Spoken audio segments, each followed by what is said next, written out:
Well, Ben, locked in halftime show. It is 14-10 Chargers at the half. It should have been 17-10. Terrible, terrible management there at the end. I don't know.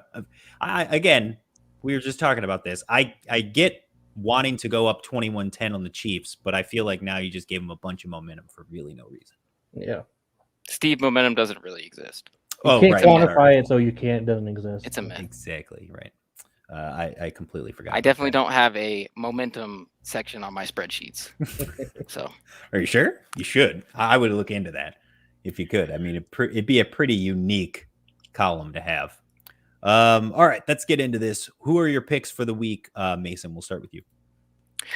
So for starters, I'm pretty down on some of the picks that we have here, and it's kind of for good reason. Now, truth be told, we didn't have a ton of games to pick from with COVID and with just with the Saturday slate, so we were kind of pigeonholed into a couple games, so that's all right. There's always money to be made, and we roll with the punches here. So for starters, we're starting with Damian Harris. I've got under 56.5 yards. So truth be told, I actually took this question into, well, not this exact one, but one for my fantasy team into our Discord. Shameless plug for our Discord, by the way. And I asked our guy Jason Draven about who he thought I should start, and he said definitely fade Damian Harris. And when I started looking more and more into it, he's 100% right. As good of a back Damian Harris is, he's just relinquished way too much of this workload to Ramondre Stevenson. In the month of November, Stevenson averaged more carries per game than Harris, only by about 3/4 of a carry, but that's still noticeable considering Damian Harris had a large hold on this backfield for a while. Harris went down in week 13 in the hilariously windy, wet game in Buffalo, and Stevenson ended up having 24 carries, not 42. He had 24 total carries. And also, I'm just going to take a second to say that weather should never affect a multi-billion-dollar industry like the NFL. Get some freaking domes out there, NFL cities. Like, this is embarrassing by now. But anyway, we'll keep going. Even with a week off from their bye, hamstrings can be moody, so I'm a little hesitant to jump in here with Harris. And this week versus at Indianapolis, the Colts D has been kind of hard to grasp this season, but they've played some suspect D at times, but overall they're a solid unit. 9th fewest rush yards to backs, about 81 yards per game.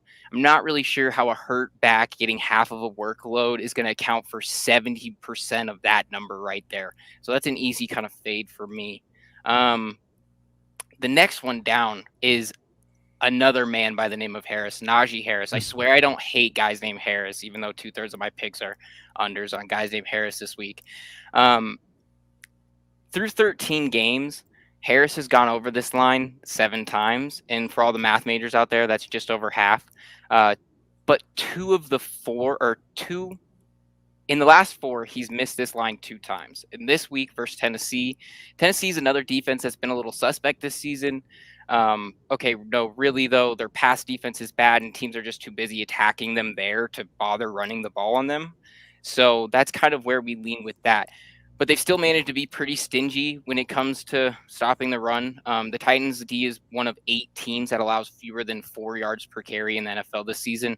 Versus backs, they've allowed the 4th fewest rushing yards, and they're about middle of the pack in receiving yards to backs, about 14th.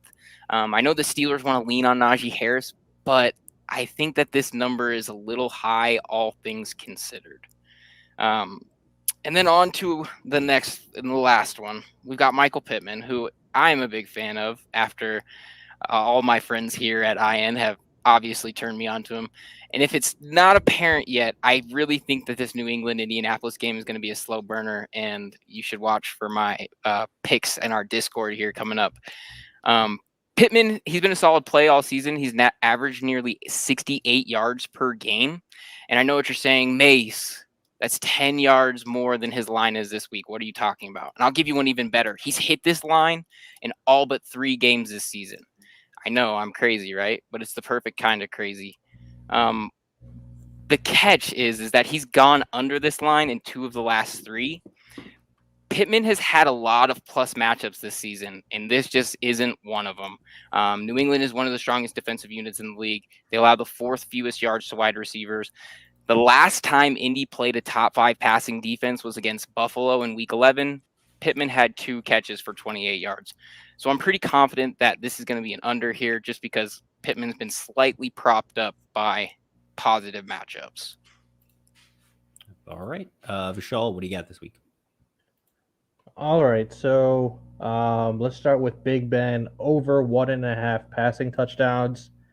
It looks like Ben is kind of slowly started picking it up this season. It was really bad to start off, but it's been much better over the last few weeks. He's actually gone over this number 3 out of his last 4 games. He's just not looking terrible anymore, which is a lot better than we would have thought coming into the season. What a bar. Yeah, for sure. He doesn't look terrible. He doesn't look terrible. I mean, Yeah. I'm surprised I'm saying that at this far into the season. I thought he would be done by now. And like Mason said, Tennessee doesn't have the best pass defense. I think he'll have probably an easy time getting to this, whether it's throughout the game or in garbage time like he did last week. I don't think he's going to have too much trouble getting to this week. And to go along with that, if we're going to say Big Ben's going to have a good game, why not let's have Deontay Johnson also have a good game. We'll take over 82.5 receiving yards. He's gone over this number in 4 out of his last 5 games. And with what happened to Claypool last week, he could definitely be in the doghouse, talking about Chase Claypool, which could allow more opportunities for Deontay Johnson this week, even though he's already getting so many targets. He might even get more if Tomlin decides to put Claypool where he should be, honestly. That was kind of a mess, what happened with the Minnesota game. So I'm all over Deontay Johnson this week. I think he'll have a big game. He could easily hit 100 yards. And finally, let's go over 0.5 interceptions for Carson Wentz.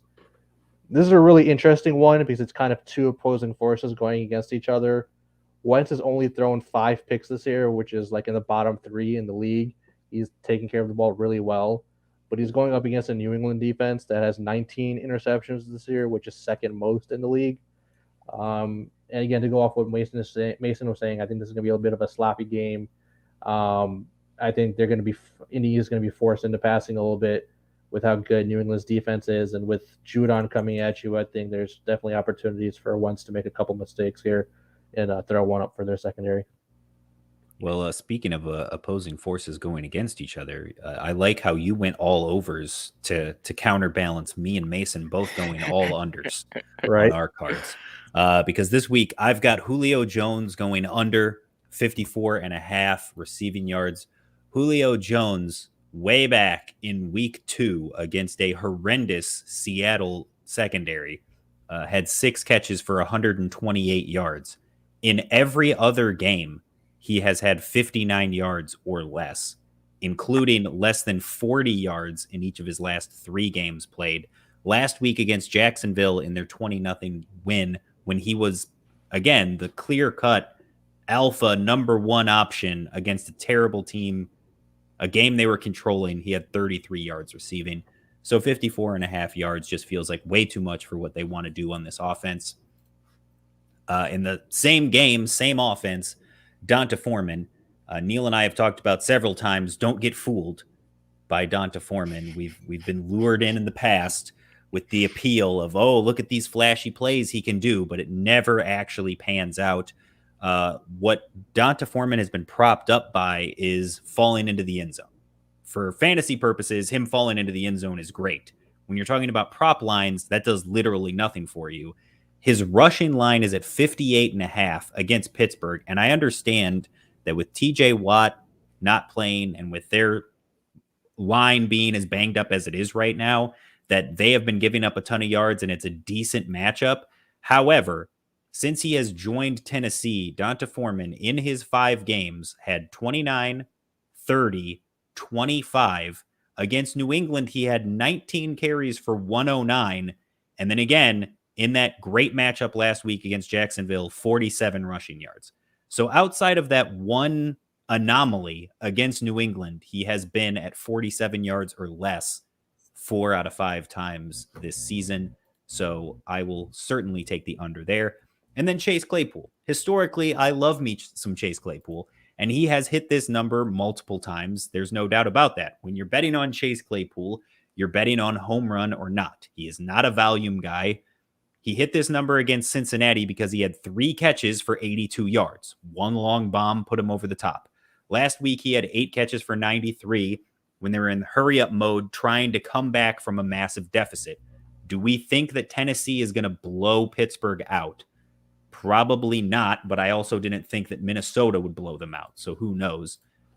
Chase Claypool, like I said, he's a guy that you're relying on the home run. If he hits the home run, he'll go over this pretty easily, but if he's all about possession in this game, dip and dunk underneath stuff, then I have zero confidence he'll be able to hit that number. It's an all or nothing play. It's Tyler Lockett light. And just like V said, like they're really old head over there in Pittsburgh with Tomlin, with Ben, like, you know, they doghouse Deontay Johnson for a couple fumbles. Yeah. Like they don't play around. And when you come into the week and there's reports that, you know, Claypool's asking that they play music at practice, and then you're fumbling away the game quite literally at the end of at a crucial you're trying moment. To defend yourself on top of that, just not even taking accountability. It's just one of those things that it's like, dude, you're probably gonna not get a whole lot of. Maybe he might not even get a whole lot of snaps this week. Like that's how petty they get. The James Washington there. Show. Yeah. Yeah. Right. So that's an easy one for me. All right, let's look at the standings real quick. So after last week, Mason, you added in 2 more bad beats. You went 1 and 2 on the week on the prop line, but both of your losses were within 5 yards. So really, really rough. Unfortunately for us, we went 2 and 1 on the locks, and one of your bad beats was on the locks with us. Otherwise, we would have hit that. So yeah, you're still on the top there. Also, I do want to say shout out to our guy Josh Larkey, who we talked to in the background from Roto Underworld, all the stuff they do over there, Player Profiler. He just put out a big piece earlier this week about how to play like Underdog, how to play the Pick'ems and the probabilities and all that. And again, like we've talked about several times with these guys and their picks for straight up actual like sports betting, 60% return. Hitting 60% of your picks is a fantastic rate. So just in general, to have 64%, 54%, to hover around 500 is pretty good on individual lines overall.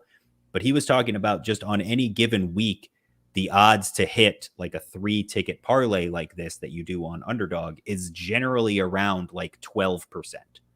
So the fact that Mason and I are running slightly ahead of that and Vishaal and the locks are just slightly below it is kind of on par for how you would expect to be. So it actually, reading that just made me feel a lot better about how we've been so far this season, basically. So shout out to our guy Josh. I'll take any of the excuses we can get. Yeah, sure. Why not? I'll take it. I will. I knew Josh was a good guy. Josh was a good guy. All right. So based on how this has gone recently, does that mean I'm kicking this off again? Because we've been close with me. That is how it means. Driving it. All right. I'm going to go with Donta Foreman under. That's going to be my pick. How about you, V? Let's start with you since I missed on the. We'll go down the line. We have to just mess it up just a little bit. All right, let's take Deontay Johnson over. Should have the game. All right, good. I hope you're right because I'm playing him in a bunch of leagues this week. So am I. All right, what do you got, Mason? And as another, self-fulfilling prophecy for my fantasy success this week, I'm going to go Damian Harris under 56.5 rushing yards. So I don't feel bad Damian Harris for having to sit him. Great. All right. Well, I have to sit him. So I'm hoping he falls into the end zone like he did last week. There we go. All right. So there we are. Those are our locks for the week. So again, play along at your own risk. Follow these guys everywhere on the site. Patreon.com/important nonsense. As I've been saying, the $1 tier gets you in, but the $3 tier is what unlocks the sports betting. Right now, all these guys' picks are on our Discord. That's exclusively where you can find them. So for the $3, you sign up on our Patreon, you get into the Discord channel. If you've been playing along with the picks that they've been making, you have easily made back your investment to subscribe to the website and then some. So it's well worth it for sure. Vishaal is currently still in the top 5 of everything. He's either, alone or tied for like 4th or better in everything. Mason is still far and away number 1 on the money lines. But also number 11 right now on the over-unders. So you are creeping closer to the top 10 in the over-unders as well. So, yeah, both of these guys crushing it over there right there with the picks. So, again, It's actually a surprise to me because I almost sailed that one down the river because I was like, man, these are going bad quick. Well, the spread has turned on everyone. That's the problem. Yeah, right. The spread has turned on you aggressively. Yes, but everything else is working out great. But we're running. We'll take our wins where we get them. Exactly. So again, follow these guys, patreon.com/important nonsense, through our Discord, get all their picks, all the information.